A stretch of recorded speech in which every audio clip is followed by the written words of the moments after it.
بصراحة كتير انبسطت وحابة إنه أطلع من الأردن، يعني أحسن مستوى بناتي الدراسي، يعني أأمن لهم مستقبل أفضل، وأكيد ببلاد يعني ببريطانيا أكيد رح يكون لهم مستقبل أفضل.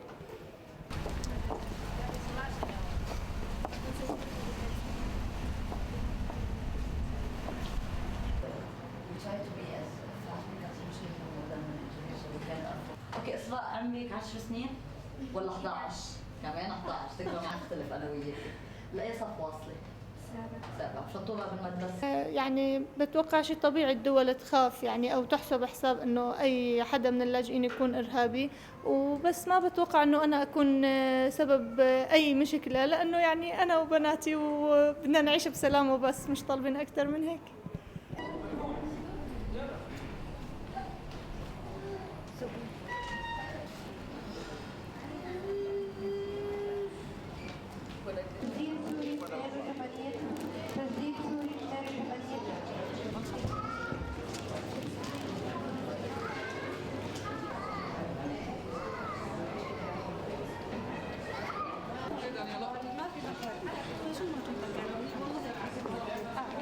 Security concern is a concern for everyone, for the country of asylum, for UNHCR, because it affects also the credibility of our program, and for us is crucial to make sure that country continue to support us in the protection of the refugees. And of course it's concern on the country of asylum.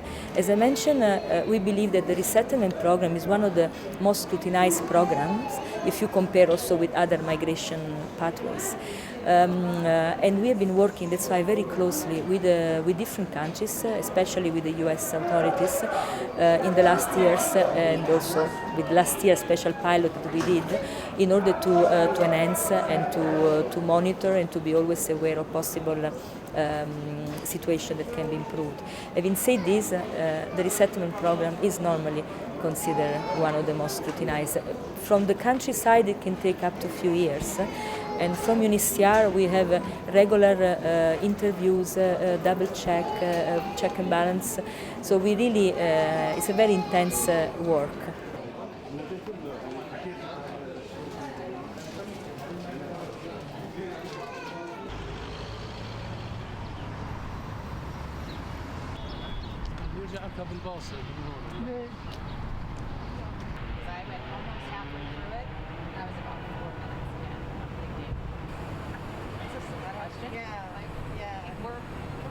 We at Catholic Relief Services believe that the current vetting system is already extreme.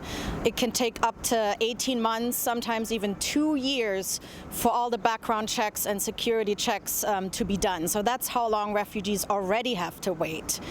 And it's really frustrating for a lot of people to wait that long, not knowing where they're going to be, what their future is going to hold. And also keep in mind that these security clearances, they can expire. So even a temporary ban can mean that people have to live in these really dire situations here for at least another 2 years if they have to start over.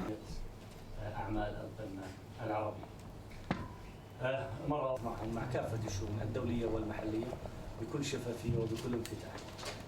It's not up to the Jordanian government to comment or discuss the immigration policy of another sovereign country. It's their work, it's their decision, it's their policies that they can discuss and address. To us in Jordan, as the largest host country in refugees, we always emphasize that this is an international responsibility and not a Jordanian responsibility.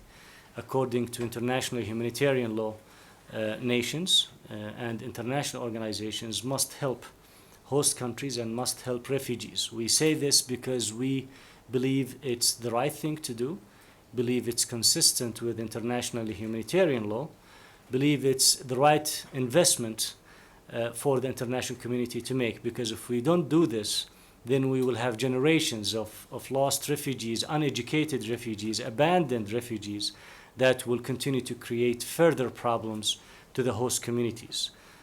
So we think that Jordan have shouldered so much responsibility when it comes to hosting refugees, and we think the whole international community must come together in order to address the challenge of the millions of refugees all over the world.